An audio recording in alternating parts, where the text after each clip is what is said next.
News. Shivaji ಮಹಾರಾಜರ ತಂದೆಯವರಾದ ಶಹಾಜಿ ರಾಜೇ ಇವರ ಸಮಾಧಿ 400 ವರ್ಷದ ಅಭಿವೃದ್ಧಿಗಾಗಿ ರಾಜ್ಯ ಸರ್ಕಾರಕ್ಕೆ ಕೇಂದ್ರ ಸರ್ಕಾರಕ್ಕೆ ಗಮನಕ್ಕೆ ತಂದರು. ಗಮನ ಹರಿಸದೇ ಇರುವುದು ನಾಚಿಕೆಗೇಡಿತನ ಸಂಗತಿ ಎಂದು ಪ್ರವೀಣ್ ನಾಯ್ಕ್ ಆಕ್ರೋಶ ವ್ಯಕ್ತಪಡಿಸಿದ್ದಾರೆ. ಹಿಂದೂ ಸಮಾಜದ ಹೃದಯ ಸಾಮ್ರಾಟ ಛತ್ರಪತಿ ಶಿವಾಜಿ ಮಹಾರಾಜರ ಪೂಜ್ಯ ತಂದೆಯವರಾದ ಛತ್ರಪತಿ ಶಹಾಜಿ ರಾಜೇ ಇವರ ಸಮಾಧಿ ದಾವಣಗೆರೆ ಜಿಲ್ಲೆಯ ಚನ್ನಗಿರಿ ತಾಲೂಕಿನ ಹೊಡಿಗೇರಿಯಲ್ಲಿ ಸುಮಾರು 400 ವರ್ಷದ ಸಮಾಧಿ ಸ್ಥಳ ಅಭಿವೃದ್ಧಿಗಾಗಿ ಹಿಂದೂ ಸಮಾಜದ ಬಾಂಧವರು ಒಂದುಗೂಡಿ ರಾಜ್ಯ ಸರ್ಕಾರಕ್ಕೆ ಕೇಂದ್ರ ಸರ್ಕಾರಕ್ಕೆ ಗಮನಕ್ಕೆ ತಂದರು. ಅಭಿವೃದ್ಧಿ ಕಡೆ ಗಮನ ಹರಿಸದೇ ಇರುವುದು ನಾಚಿಕೆಗೇಡಿತನ ಸಂಗತಿ ಎಂದು ಕರ್ನಾಟಕ ರಕ್ಷಣಾ ವೇದಿಕೆ ಜಿಲ್ಲಾ ಕಾರ್ಯದರ್ಶಿ ಪ್ರವೀಣ್ ನಾಯ್ಕ್ ಆಕ್ರೋಶ ವ್ಯಕ್ತಪಡಿಸಿದ್ದಾರೆ. ಹೃದಯ ಸಾಮ್ರಾಟ ಛತ್ರಪತಿ ಶಿವಾಜಿ ಮಹಾರಾಜರ ಒಂದು ಪೂಜ್ಯ ತಂದೆಯವರಾದ ಛತ್ರಪತಿ ಶಿವಾಜಿ ರಾಜೇ ಅವರು ಶಹಾಜಿ ರಾಜೇ ಅವರು ಇವರ ಸಮಾಧಿ ದಾವಣಗೆರೆ ಜಿಲ್ಲೆಯ ಚನ್ನಗಿರಿ ತಾಲೂಕಿನ ಹೊಡಿಗೇರಿಯಲ್ಲಿದೆ. ಸುಮಾರು 400 ವರ್ಷಗಳ ಒಂದು ಇತಿಹಾಸವನ್ನು ಹೊಂದಿರುವಂತಹ ಸಮಾಧಿ ಸ್ಥಳ ಇದು. ಮತ್ತು ಕೇಂದ್ರ ಸರ್ಕಾರ ಕೂಡ ಗಮನಕ್ಕೆ ತಂದಿದ್ರು ಕೂಡ ಇನ್ನೂ ಗಮನವನ್ನು ಹರಿಸದೇ ಇರುವುದು ಒಂದು ನಾಚಿಕೆಗೇಡಿತ ಸಂಗತಿ ಅಂತ ಕೂಡ ಹೇಳಲಿಕ್ಕೆ ತಪ್ಪಲಾಗದು. ಯಾಕಂದರೆ ಇಂತಹ ಮಹಾನ್ ವ್ಯಕ್ತಿಗಳ ಒಂದು ನಮ್ಮ ದೇಶಕ್ಕಾಗಿ ಹೋರಾಡಿ ಮಡಿದಂತಹ ವ್ಯಕ್ತಿಗಳನ್ನು ಇವರು ಮರಿತಾ ಇದ್ದಾರೆ ಎಂದು ಮರೆಯೋದ್ರಿಂದ ಇವರು ಯಾವ ರೀತಿ ಹೇಳಬೇಕನ್ನೂ ಕೂಡ ಗೊತ್ತಾಗುತ್ತಿಲ್ಲ.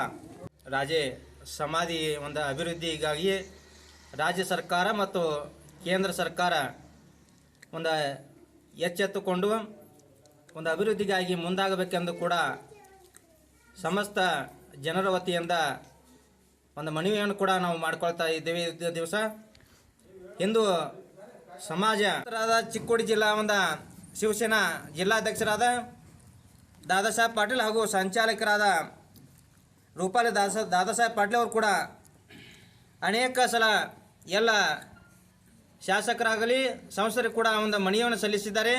ಆ ಮನವಿಗೆ ತಾವು ಸ್ಪಂದನೆ ನೀಡದಿದ್ದರೆ ಸಂಘಟನೆ ಮುಖಾಂತರ ತಮಗೂ ಕೂಡ ಒಂದು ಎಚ್ಚರಿಕೆಯನ್ನು ನೀಡಬೇಕಾಗಿತ್ತು ಮಾತ್ರ ಕೂಡ ಸ್ಪಷ್ಟವಾಗಿ ಇವತ್ತು ಹೇಳ್ತಾ ಇದ್ದೀನಿ.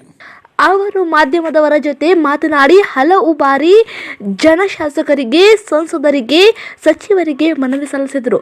ಇದು ನಮಗೆ ಸಂಬಂಧ ಇಲ್ಲ ಅನ್ನುವುದು ಸರಿ ಅಲ್ಲ. ಅಭಿವೃದ್ಧಿಗೆ ಮುಂದಾಗದಿದ್ದರೆ ಕರ್ನಾಟಕ ರಕ್ಷಣಾ ವೇದಿಕೆ ಹಾಗೂ ಶಿವಸೇನೆ ವತಿಯಿಂದ ಪ್ರತಿಭಟನೆ ಮಾಡುವ ಮೂಲಕ ಎಚ್ಚರಿಕೆ ನೀಡಲಾಗುವುದು ಎಂದು ಹೇಳಿದರು. ಈ ಸಂದರ್ಭದಲ್ಲಿ ಶಿವಸೇನಾ ಜಿಲ್ಲಾಧ್ಯಕ್ಷ ದಾದಾ ಸಾಹೇಬ್ ಪಾಟೀಲ್, ಕಾರ್ಯದರ್ಶಿ ರೂಪಾಲಿ ಪಾಟೀಲ್, ಎಸ್.ಎನ್. ಶಿಂದೆ, ಶಂಕರ್ ಶಿಂದೆ, ಅನಿಲ್ ಭಾಮ್ನೆ ಹಾಗೂ ಉಪಸ್ಥಿತರು ಇದ್ದರು. ಹೆಲ್ತ್ ಕೇರ್ ಅಸಿಸ್ಟೆಂಟ್ ಕೆಲಸ ಮಾಡಲು ಇಚ್ಛಿಸುವ ಮಹಿಳೆಯರಿಗೆ ಉಚಿತ ಊಟ, ಉಚಿತ ವಸತಿಯೊಂದಿಗೆ ಮಹಿಳಾ ಅಭ್ಯರ್ಥಿಗಳನ್ನ ಸಂಸ್ಥೆಗೆ ನೇರ ನೇಮಕಾತಿಯನ್ನ ಮಾಡಿಕೊಳ್ಳಲಾಗುವುದು. ಹೆಲ್ತ್ ಕೇರ್ ಅಸಿಸ್ಟೆಂಟ್ ಕೆಲಸ ಗೊತ್ತಿಲ್ಲದ ಮಹಿಳೆಯರಿಗೆ ಸರ್ಕಾರದ ಮಾನ್ಯತೆ ಪಡೆದ ಸಂಸ್ಥೆಯಿಂದ ಉಚಿತವಾಗಿ ಕೆಲಸ ಕಲಿಸಿಕೊಡಲಾಗುವುದು. ಮೊದಲ 7 ತಿಂಗಳು ಹೆಲ್ತ್ ಕೇರ್ ಅಸಿಸ್ಟೆಂಟ್ ಕೆಲಸವಿದ್ದು ನಂತರ ಮುಂದಿನ ಭರ್ತಿಗೆ ಶಿಫಾರಸು ಮಾಡಲಾಗುವುದು. ವಿದ್ಯಾರ್ಹತೆ 5ನೇ ತರಗತಿ, 7ನೇ ತರಗತಿ, ಎಸ್ಎಸ್ಎಲ್ಸಿ ಮತ್ತು ಪಿಯುಸಿ ಒಳಗೆ ಮಾತ್ರ. ಮಹಿಳೆಯರಿಗೆ ಮಾತ್ರ ಸುವರ್ಣ ಅವಕಾಶ.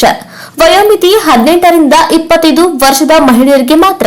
ಉಚಿತ ಊಟ, ಉಚಿತ ಪ್ರತ್ಯೇಕ ವಸತಿಯೊಂದಿಗೆ ಮೊದಲ 2 ತಿಂಗಳಿಗೆ ಸ್ಟೈಪೆಂಡರಿ 10,000 ಇದ್ದು ನಂತರ ಸಂಬಳ ತಿಂಗಳಿಗೆ 10,000ದಿಂದ 25,000ರವರೆಗೆ ಇರುತ್ತದೆ. ಇದು ಮಹಿಳೆಯರಿಗೆ ಮಾತ್ರ. ಏಜೆನ್ಸಿ ಅಲ್ಲ, ಇದು ಸರ್ಕಾರದ ಮಾನ್ಯತೆ ಪಡೆದ ಸಂಸ್ಥೆಗೆ 900 ಮಹಿಳಾ ಅಭ್ಯರ್ಥಿಗಳಿಗೆ ನೇರ ನೇಮಕಾತಿ. ಮೊದಲು ಬಂದವರಿಗೆ ಮೊದಲಾದ್ಯತೆ. ಸಂಪರ್ಕಿಸಿ 8797264665 8797264676.